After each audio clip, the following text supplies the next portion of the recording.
College of the Bahamas leading the way in spreading the HIV and AIDS prevention message. The college hosted a free HIV/AIDS testing on the campus grounds today, giving students the opportunity to encourage their peers to get tested for the disease. Fern Carey has this.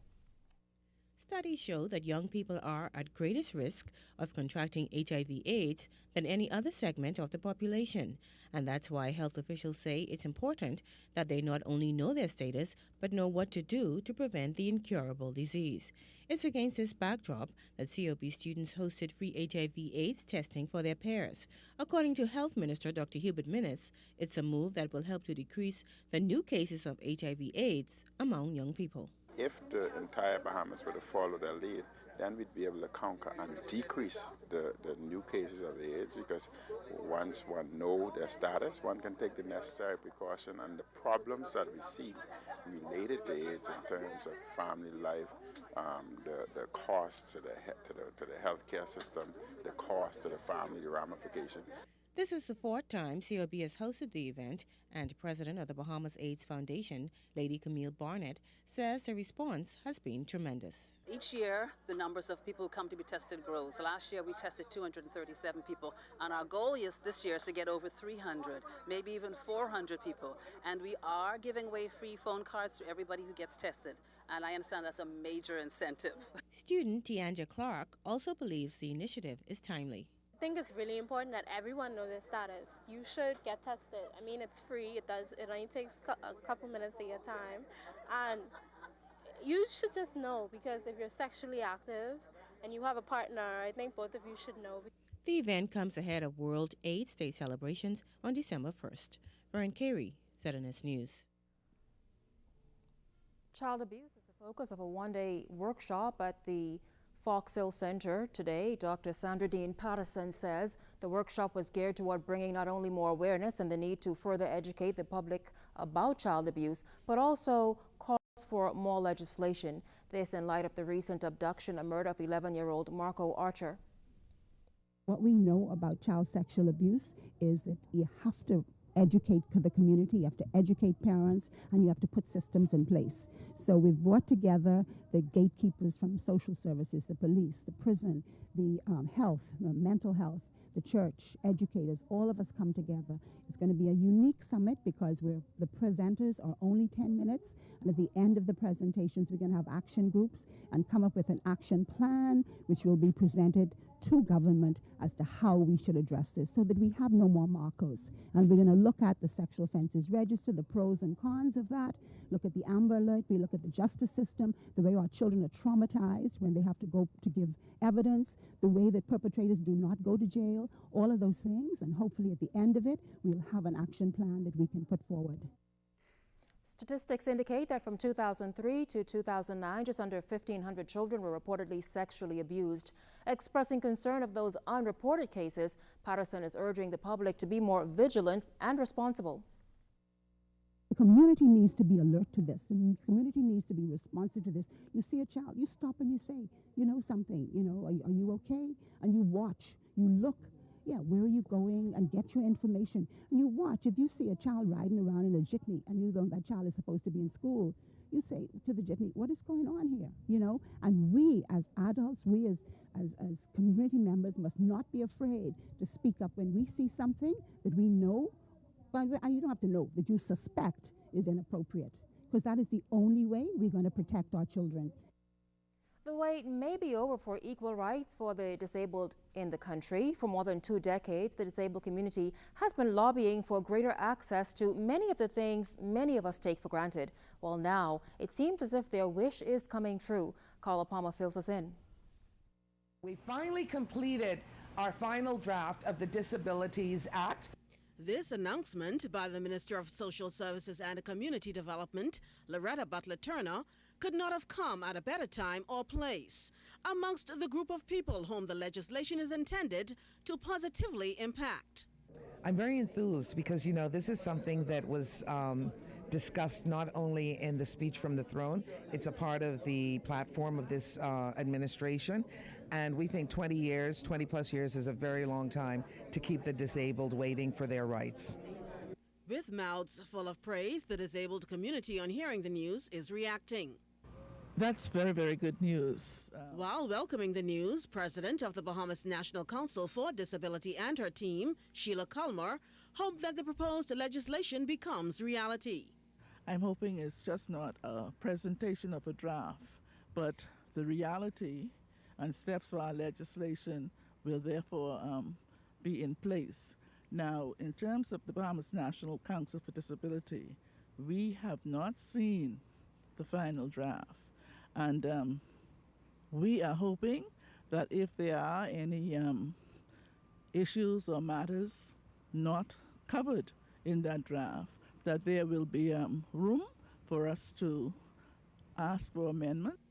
Equal opportunities reportedly addressed in the proposed draft include medical care and education, schooling, free access to catching the bus, accessibility to getting into the banks and doing our banking and all that. Hopefully when it's passed, there will be some teeth in it, so persons who violate the laws, for example, parking in the disabled parking space, if persons were to go there, then they will be prosecuted.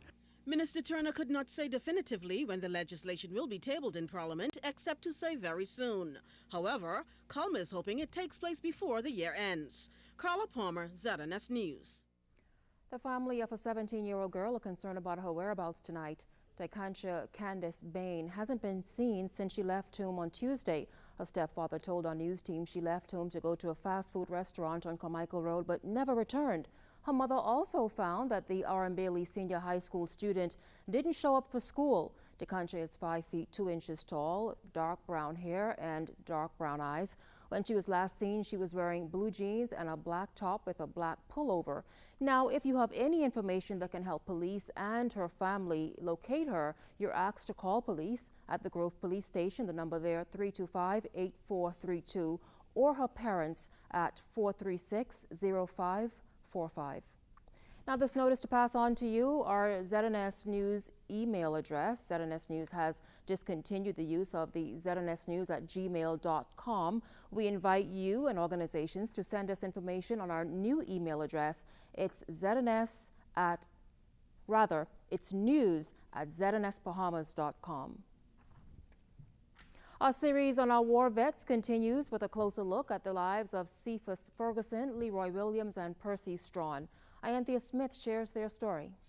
I was told in America, only 2 languages you understand. That's a revolver and a dollar bill. And nobody had to tell me that twice, because I make sure I keep both all the time.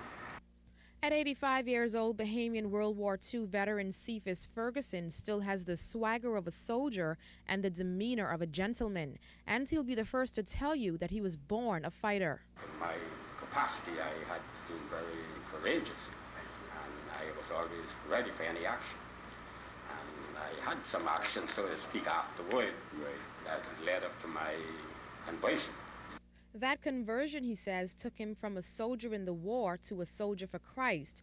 Back in the day, though, he was attached to the aircraft handling and general duties divisions. Now, while their war experiences might be starkly different, they all told the same story of camaraderie, togetherness, and brotherhood. I really think about the days we spent in the service, when it was such camaraderie among. We had over 300 strong down there, and you got to friendly with everybody. You know, everybody became like brothers. You had to eat, drink, sleep together, and you miss some of that time. Veteran Leroy Williams says he too is happy to be on that list of proud Bahamian soldiers. He joined the service in January 1944 as assistant to the flag sergeant. Oh yeah, it was some of the best days of my life. You had nothing to worry about. I mean. But there were World War vets who worked behind the scenes whose jobs were just as important. War veteran Percy Strawn. My profession is a teacher. I taught in Exuma.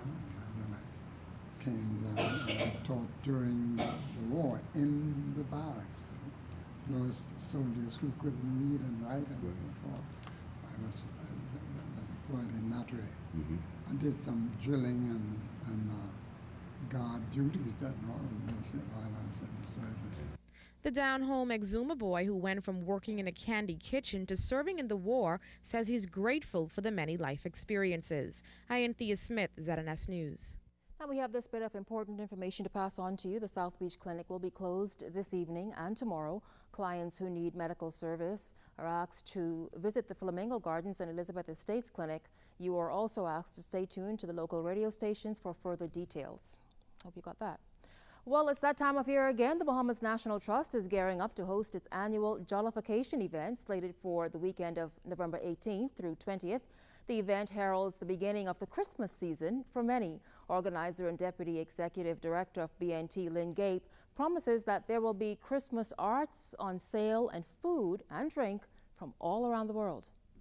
We'll have well over 75 artists and artisans exhibiting at the festival, some of the best arts and crafts people in the Bahamas. And of course, additionally, we will have food, wonderful food. The Greek church will be here with their, wonderful Greek treats, baklava, and other pastries, and all of the favorite things that people love. Sounds good. Now, Gape also explained the purpose of the event. This event is specifically organized to benefit the retreat garden. It is run by the retreat committee, and it basically goes to support propagation of our palm collection, the upkeep of this property, and the maintenance of the palm collection, and also goes to support maintenance of the buildings and the infrastructure here at the retreat.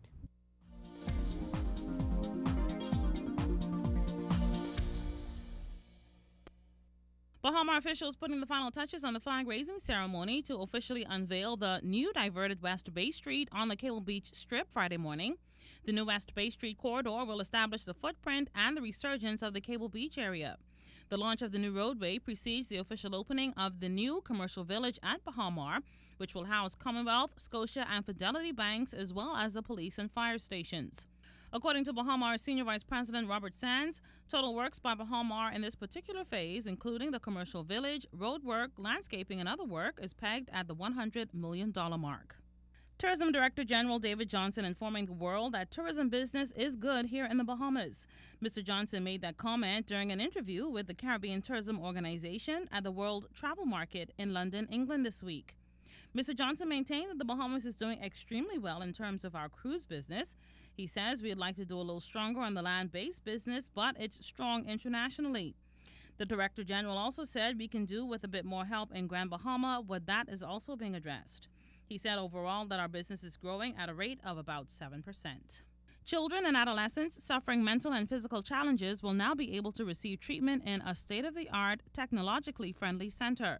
The countdown is on to the completion of the Robert Smith Child and Adolescent Complex at the Sandilands Rehabilitation Center in Fox Hill. Funded by the National Insurance Board, construction on the multi-million-dollar, 35,000 square foot site began in December 2009 and is expected to be completed next week, Wednesday, November 16th. In international business, China's inflation rate has slowed for a third straight month in October as the government there continues to try to cool economic growth. China's National Bureau of Statistics reports that consumer prices rose 5.5% in October compared with the same month a year earlier. And from the region, the Antigua and Barbuda government deciding to use the metric system as opposed to the imperial system of units, since trade and communication with other countries are critical to the wealth and well-being of that island state. Antigua and Barbuda government officials believe adopting the new system is a necessity. Remember, you can send us an email or join us on www.znsbahamas.com or become our friend on ZNS's official Facebook page.